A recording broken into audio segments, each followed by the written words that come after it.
আজকে আমরা আমাদের ক্লাসে যেটা শিখব সেটা হচ্ছে ১১ দিয়ে গুণের জাদু।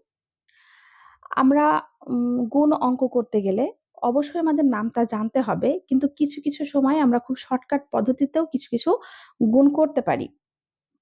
নামটা জানবো না তা না, কিন্তু নামটা জানলেও আমরা কিভাবে ক্যালকুলেটর ছাড়াও বা খুব অল্প সময়ে ২-১ সেকেন্ডের মধ্যে অঙ্কটা করতে পারি, সেই জাদুটা আজকে দেখব। সেটা হচ্ছে কোনো সংখ্যাকে যখন আমরা ১১ দিয়ে গুণ করব। অবশ্যই সংখ্যা ২ টার যোগফল হতে হবে একক অঙ্কে। অর্থাৎ ১ থেকে ৯ এর মধ্যে থাকতে হবে। যেমন ৩ আর ১ এ ৪। তাহলে ১১ দিয়ে গুণ করলে সেটার গুণফল কি আসে দেখি। এখানে আমরা ১৩ টা লিখে নিব এবং মাঝখানটা ফাঁকা রাখবো। এই ফাঁকা অংশে যেটা বসাবো সেটাই হচ্ছে আজকের জাদু। সেটা হচ্ছে ৩ আর ১ যোগ করলে হয় ৪। এই ৪ টা আমরা ফাঁকা অংশে বসাবো।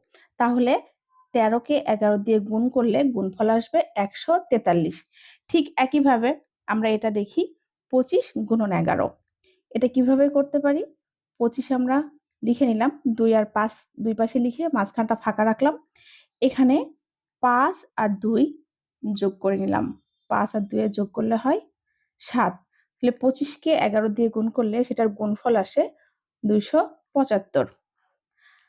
একইভাবে আমরা আরো একটা অঙ্ক দেখতে পারি। এখানে ৩৩, মাঝখানে ফাঁকা জায়গা রেখে ৩৩ লিখে নিলাম। এবার ৩ আর ৩ যোগ করে ৬ বসিয়ে দিলাম। তাহলে ৩৩ কে ১১ দিয়ে গুণ করলে হয় ৩৬৩।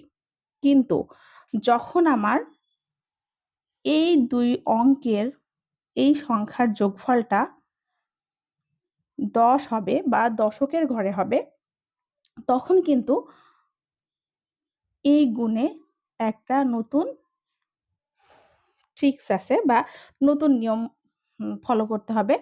সেটা হচ্ছে ৩ আর ৭ এখানে আমরা বসিয়ে নিলাম।